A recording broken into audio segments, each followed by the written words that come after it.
So you're saying that these are the films that you really want to make in your heart of hearts, that you don't dream of making something bigger? I don't want to make anything bigger, but maybe, The Road would have been nice, or Spider-Man, but or The Silver Surfer. No, but deep down, I like the little films, and I think if I had a huge budget, it'd probably be a little bit more disastrous. That's one of the reasons why I'm somewhat hesitant about Rose, because I know, and even if Raintree comes on with their millions, but it's going to be baggage on my back, because I've got to ensure that the film doesn't lose money. Okay, Rose is his next film, by the way. Yeah, well, it's about this stripper, from the 40s, 50s, and she led a really interesting life, a real woman before her time, sold at the age of 7, from China, brought to Singapore, was somewhat owned by 2 different cabaret girls, and became an icon back then. It's an interesting piece of work, though. Like I say, it's going to be a period piece. We're going to go 40s, 50s, 60s, 70s. I probably got 3 to 4 actresses, and 3, 4 actresses. Yeah, because it's going to be 7-year-old roles all the way up to 62-year-old roles. Wow. And I mean that's my fear, because I can't control the budget on this one. Okay. It's going to be and if you do a period piece. 2,000? Sorry, million, 2 million? I think around there. Okay. Yeah, so that'll be tricky, but we'll see how it goes. But really, at this point, we're still working on the script.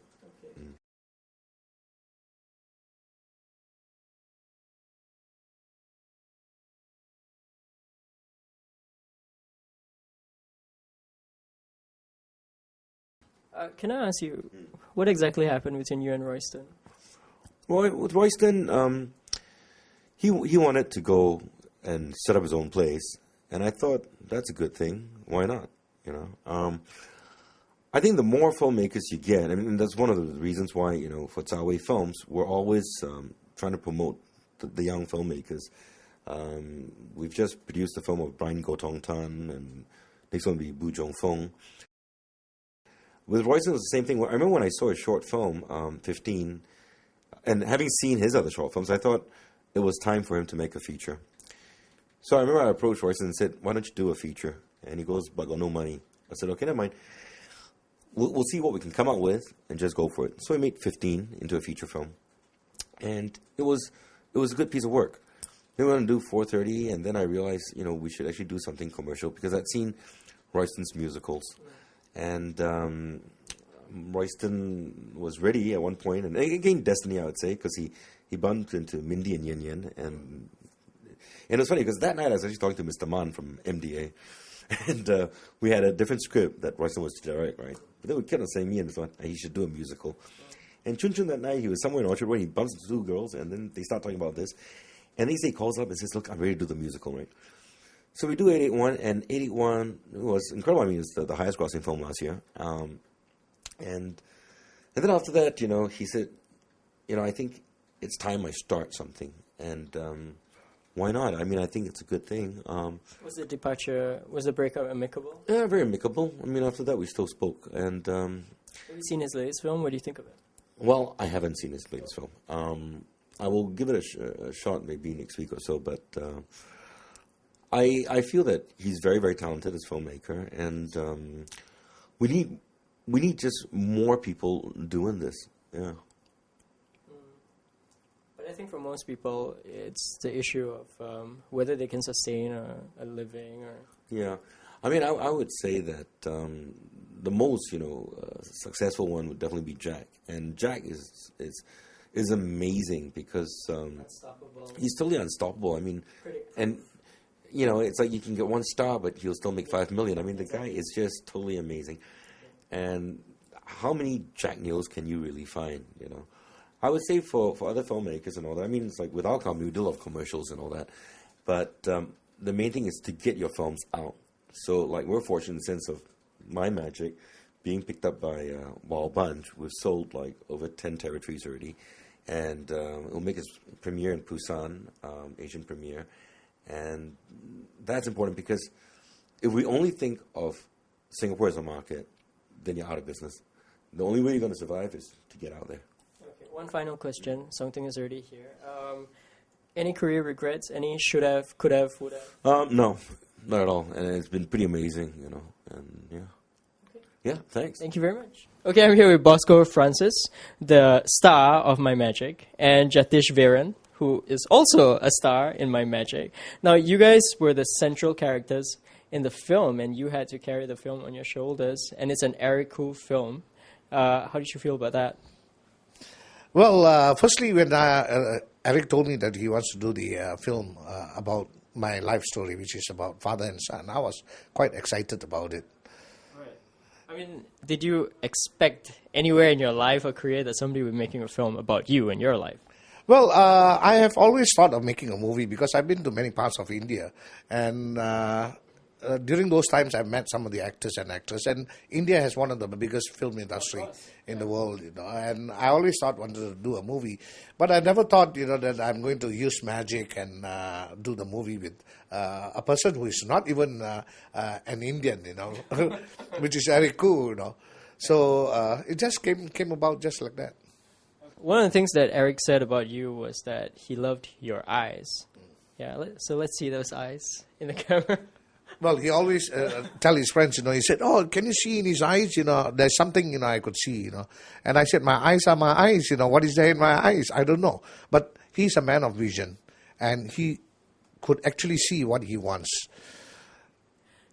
So you're a magician. How did you get into that trade? I mean, it's not every day that somebody says, I blah, blah, blah, and then I became a magician. Okay. Now, I was a magician because, firstly, I was an assistant to the American magician named John Calvert. He was performing in Singapore, and I was assisting him. So since then, when I was doing magic, I wanted to be something different. I wanted to do something unique. That's where I went into fire magic. And when I went into fire magic, there was one day I was performing at Muhammad Sultan during one of the pub's anniversary. And I was performing outside, and there was one part that I actually went into the pub itself, where there were so many people over there, and Eric was among the crowd, and he felt the heat, because earlier on he was thinking that, this is not real fire, but when he felt the heat, he said, this is something, I got to see. So then he called his friend, to get in touch with me and then meet up with him. So I met up with him in one of the pub at Wagon Wheel in Bukit Timah. And that is where I met him. And after meeting him a couple of times, for drinking session, there was one time I told him, I said, I can eat the glass. He said, are you sure you can eat glass? He said, you want to try it? I said, well, no problem. So I had a brandy glass, I drank, gulped it down, and then bite the brandy glass, and I ate it. And everybody was freaked out, they were shocked. And they said, what, he has some kind of powers or something, some kind of spirits. But Eric knows me well, So since that time, he always said that he wanted to do a movie on me. Well, that's the thing about magicians. People always say that, have you made a pact with the devil? Have you, made a deal with some demon to allow you to do these magic tricks? Can you set the record straight? Okay. Have you made a pact with the devil? Okay, I am a staunch Catholic. I'm a Roman Catholic. Now, there is no such thing as devil and ghosts and all those things. No? There's no such things. It is only because your eyes create illusions. And it's the illusions that make people feel, that there is such thing as ghost or devil, If you don't Catholics believe in demons and spirits? Well, we believe in spirits, but spirits exist everywhere. As we walk along, we are knocking against the spirit, but there is no way we could communicate with the spirits or the devil, and the devil couldn't communicate with us. And this is a fact because many magicians, including myself, have tried to communicate with spirits, and we are not able to do it. Now, then what is magic? You tried. Yes, I've tried. And I challenge with anybody who thinks, that there is a devil or spirit, I will prove them wrong. I would pay for all the expenses to any country, anywhere in the world, to go there and to demonstrate exactly what they want me to do. Okay. And I'll prove, that there does not exist such thing.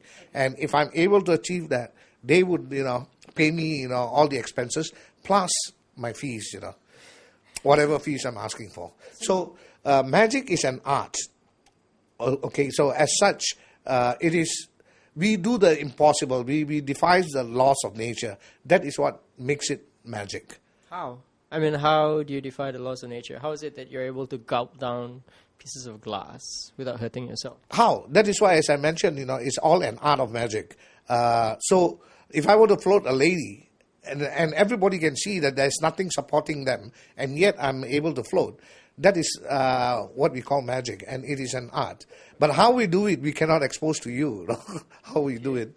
How does the information get transmitted from one magician to another? I mean, okay, as I mentioned, that magic is an art. Yeah. So as such, we are prepared, to teach anybody out there to learn magic, provided you have to be interested in magic, not because you want to know the modus operandi, or because you are curious, you want to find out how do we do it. We are not here to expose all those things to people with no interest in magic. They are only interested in to find out the modus operandi. Okay. So was the transition from a magician to an actor, was that easy?